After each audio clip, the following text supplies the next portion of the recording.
from his bio, has done a lot of work for people who need help for a long time, and is going to raise the ethical standards in council, which I think we really don't need right now. So, I would really encourage you. I know that actually for the folks in this room, you're all politically active folks, but I sort of preaching to the choir. But I really hope that you'll just try and get your friends as much as you can to get focused on this too, because I think Sekou Biddle's loss last week, and actually I guess yesterday technically, really shows that even when people are really dissatisfied, they're having a hard time getting out to the poll and doing what they need to do to make change. So I'll hand it over to David. Thanks, Karen. Thanks so much. I really appreciate it. You know, and you're right. I mean, people getting out and getting engaged is really what makes the city work better and work better for all of us. So thank you guys for coming out on such a beautiful day. Bill, thanks also for opening the house. I mean, it's really great. You know, the primary does, you know, bring a lot of attention to these races at this time because everyone who was an incumbent won. And that's really frustrating. You know, a lot of folks that I've talked to are, you know, want change, they want a better city, they want a better city council, but yet for some reason the people challenging them couldn't pull it off. And I think there's reasons in every single, you know, ward and every single race on why that happened. A lot of it has to do with splitting the vote. A lot of it has to do with bad candidates, you know, and then, you know, name recognition is a huge thing. So people who are already in and incumbents, you know, have that already built up. So that's why we started last September. We kicked off September 17th last year, and are planning on running a 14-month campaign. So we're halfway through right now. We've been all over the city. We've had over 25 meet and greets like this and have been walking the neighborhood since January. And it's just really wonderful to come to these because people really do want change in the District of Columbia. You know, whether I'm knocking on the door, like I did at Andrew's house, or you know, or coming to meet and greets. You know, you hear it over and over again. And what people want is they want a city that, you know, they want politicians that they can trust, politicians that are accountable and transparent with what they're doing, and that are going to bring good change and good reform and vision to the city. And right now, we don't have any of that in our city government, or very little of it. I think, you know, Ward 6 is fortunate because you do have Tommy Wells here, and I think Tommy Wells is somebody who's stepped up to try to make a difference. Although by himself, he's fairly useless in my opinion. You can't fight the powers that be by yourself.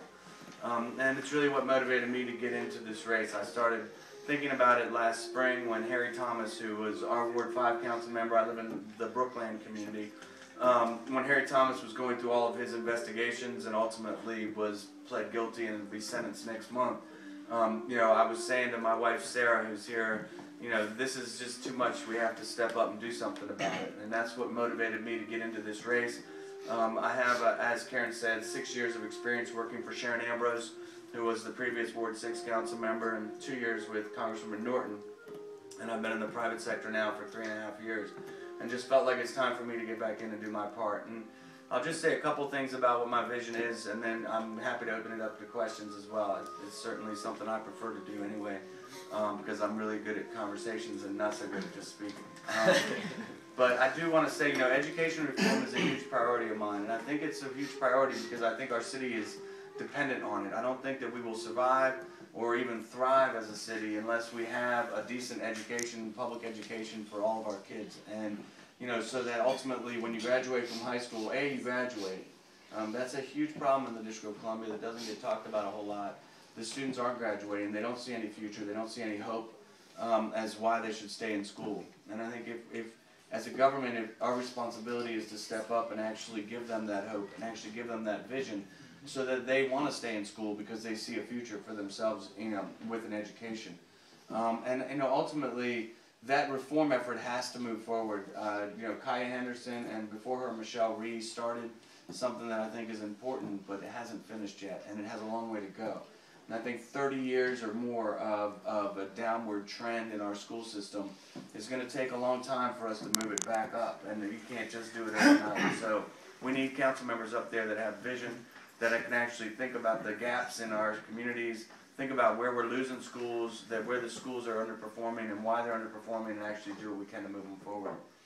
And the other thing that I want to touch on as for vision for the city is really around economic development and jobs. You know, when I was my last 2 years on the city council, I was the committee clerk for the Committee on Economic Development.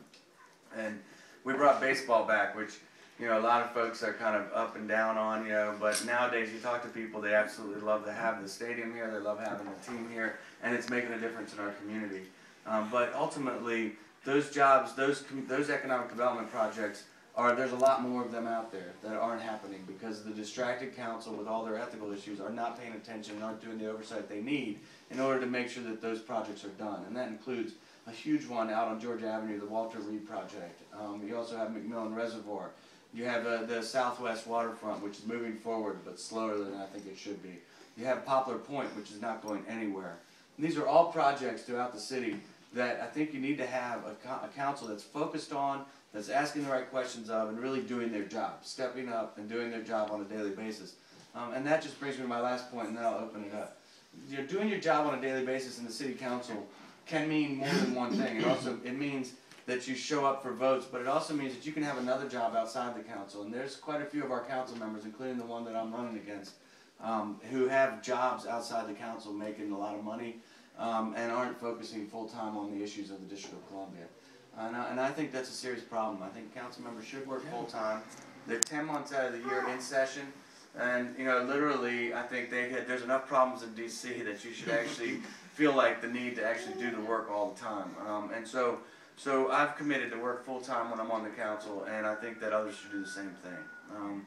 So, you know, I just want to, you know, end a little on a couple of notes. One, the primary was last week, so now the only race really that's going to happen is our race, the independent race. I'm running as an independent, and it won't be till November that you get to vote for me. So it's a long time still, it's 7 months. So hopefully you can, you know, stay out there and get engaged and encourage your friends to do the same thing. And to do that, we need your help by looking us up on Facebook and liking us there if you're on Facebook, and, you know, maybe telling your kids to do it. And of course following us on Twitter, and, you know, just being engaged as much as you can. And we need more parties like this. These are the great way for me to get out there and talk to folks. We need volunteers, and of course Eric, who's on the camera right now, is my treasurer, will tell you that we need donations too. And you know, we've raised over $60,000 during a time when it wasn't even our race happening, and we did that from over 300 donors throughout the city. So that's a big accomplishment, but to move forward, we're going to have to do a lot more, and it's going to take money. So anyway, I love coming out to these things. I love meeting everybody, and if you have any questions, I really would love to open it up for you.